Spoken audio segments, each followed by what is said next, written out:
What's slicing, everyone? Chris back with another knife review.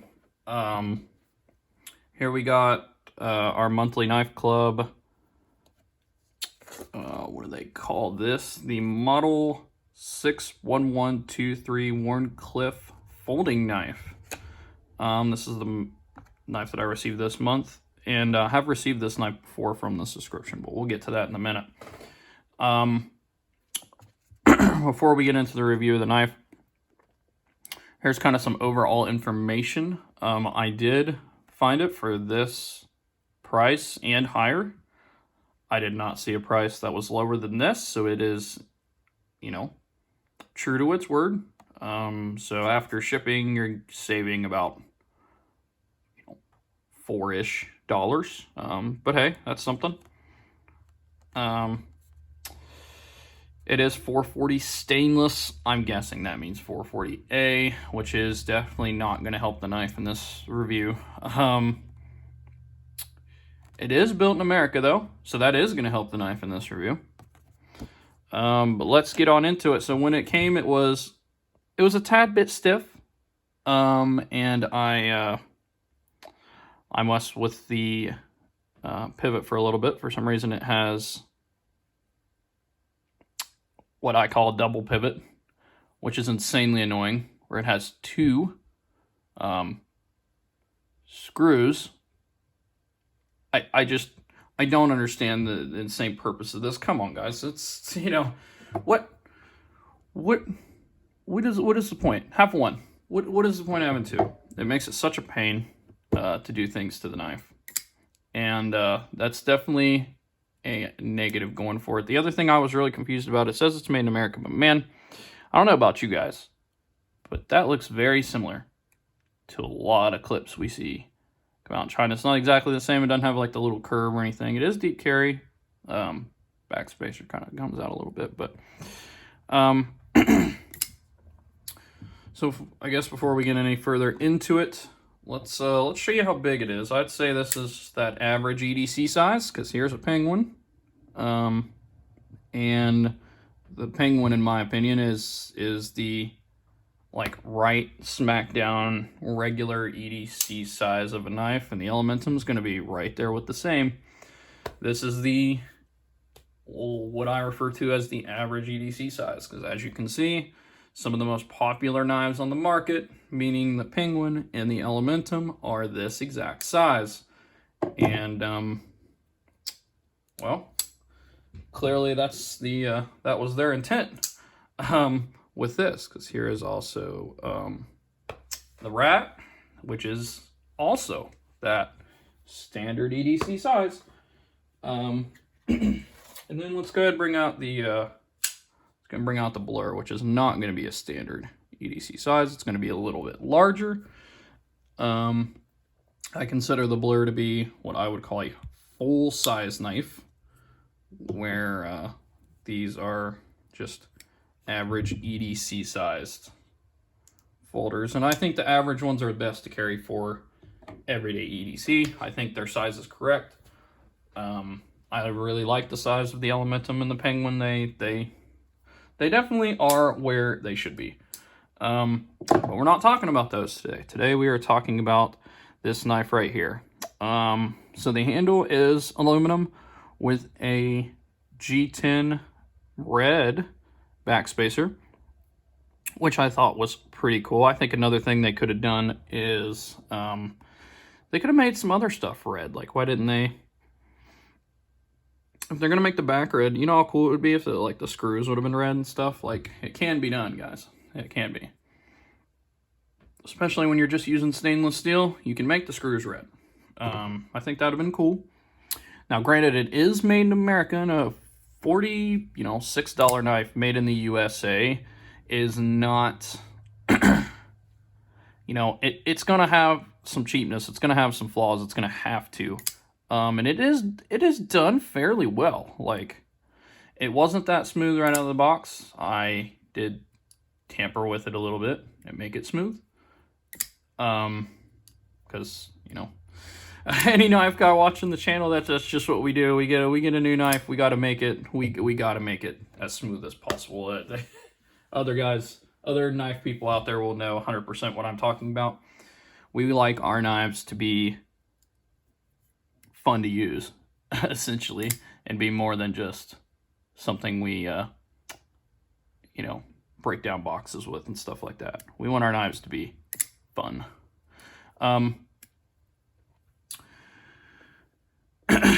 The first topic we'll go over is the build construction. I think it's done pretty well. 3.8 ounces is a little high for it being just an average EDC size.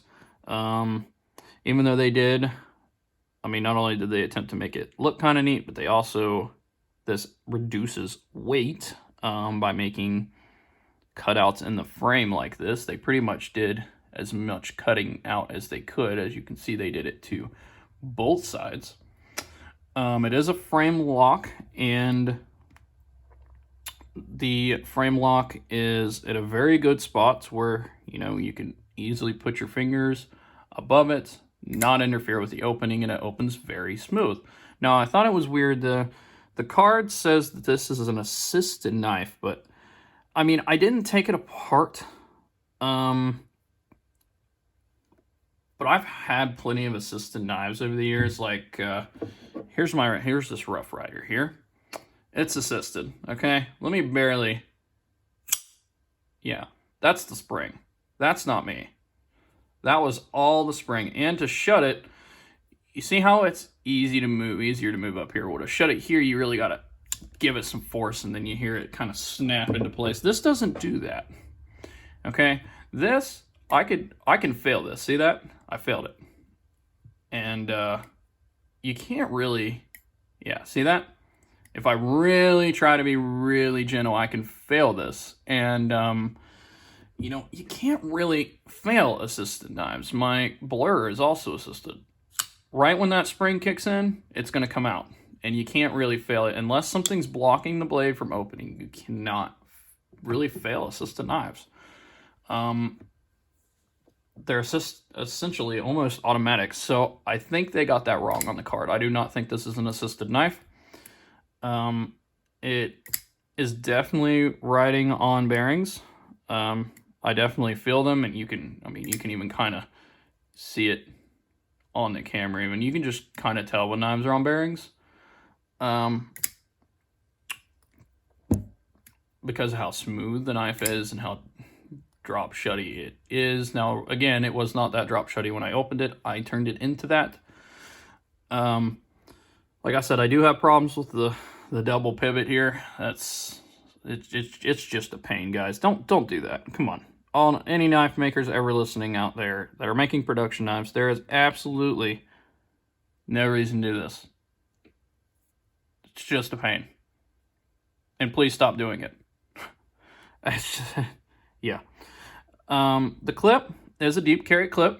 You are going to have that little bit of the backspacer here, but hey, they gave a pretty cool backspacer for lanyards if you want to add that on there.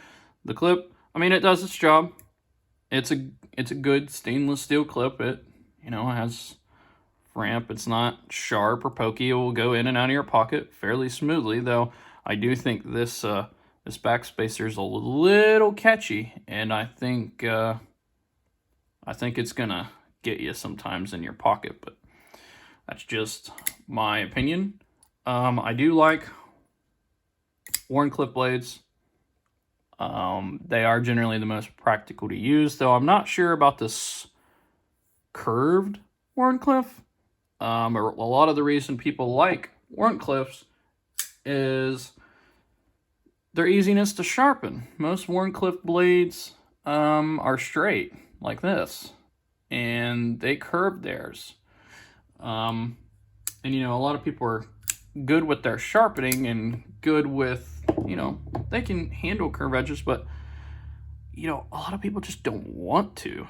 And that's one of the advantages generally of Wharncliffe blades is there's no curve, but they did a Wharncliffe blade with a curve, which definitely looks cool, but gave it a tiny bit more cutting edge. When you curve a blade, it has a little bit more cutting edge. But, yeah, I mean, it's okay. It is what it is. I think the blade looks cool. So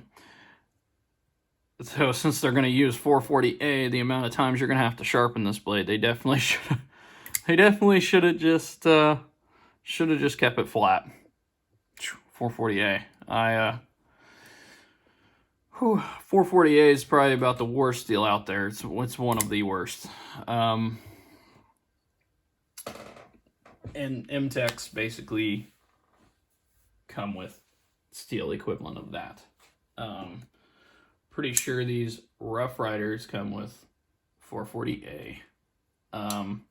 You know, these cheap Rough Riders. But I'd expect that on a knife that cost me about, I think this cost me like $9 at Smoky Mountain Knife Works.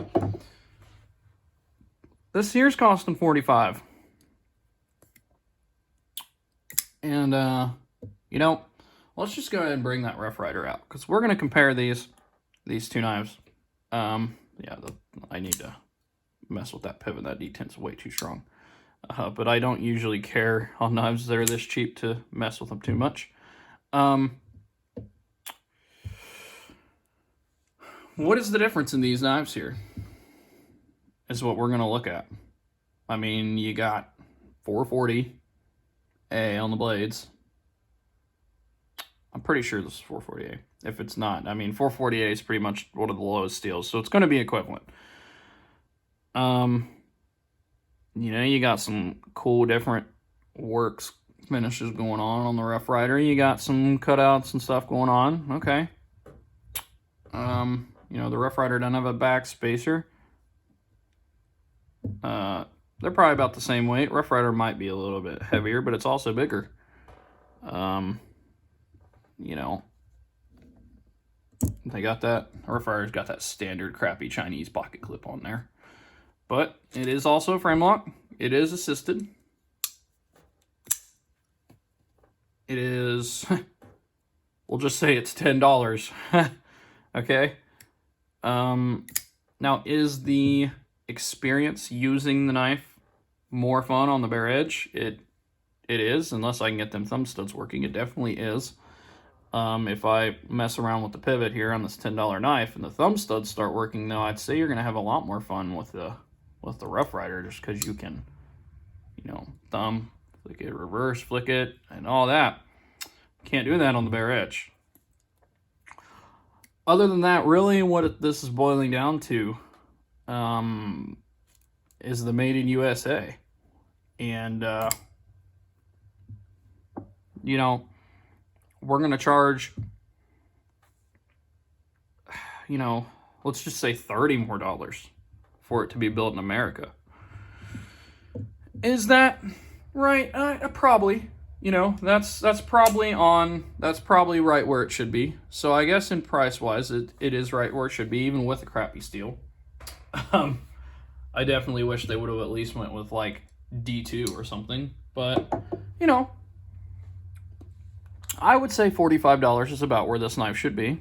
And if yours comes like mine did, where it needs cleaned up a little bit and you need to mess with the pivots, after you do that, it actually is a pretty good knife. Like I say, it's very smooth. You're going to be sharpening it a lot with the steel, but they also screwed the lefties over on this one, as you can clearly tell. But yeah, Baron Sun as a whole, their knives are generally not as good quality as, say, USA made Kershaws, Spydercos, Benchmade's. You know, you're not going to get the good quality and fit and finish that you get from those knives. Like, you know, you can get a basic blur for a little over $60. So we're talking $20 more with D2, some good material here. You got anodized aluminum handles, also built in the USA. Bigger knife, more comfortable. You know, you can do some more fun things with the blur. And and you're not going to have to sharpen it near as much. Bigger cutting edge, you know.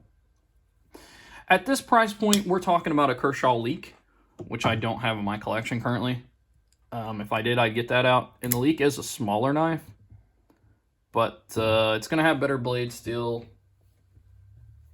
It's actually going to be assisted. Good assisted too. It's the Kershaw Speed Safe assisted. Also made in the USA, and also about this price. And there's a million different versions of the Kershaw Leek. So now the Leek is smaller, so if you're wanting something a little bigger, I guess this would be an advantage over the Leek. But again, the Leek is going to have better steel than 440A. Now, I keep using 440A. I couldn't find what actual steel it is. It just says 440, so that could mean 440C, but more often than not, if a knife is using 440C, it's going to proudly say it on the blade, as you can see right there on the Gonzo, because 440C is a good steel for budget knives. It's not a shitty steel. So I think that if it was 440C, they'd have put it on the blade and they'd have been proud of it. But since it's 440A, they're just trying to hide it, essentially. Now, that's just my opinion, but that seems like what they're doing to me, because that's what a lot of companies do. They use 440 as a steel and don't write the letter behind it. Do I recommend this knife? Yeah, I mean, if you like it, it's a good knife, like I said.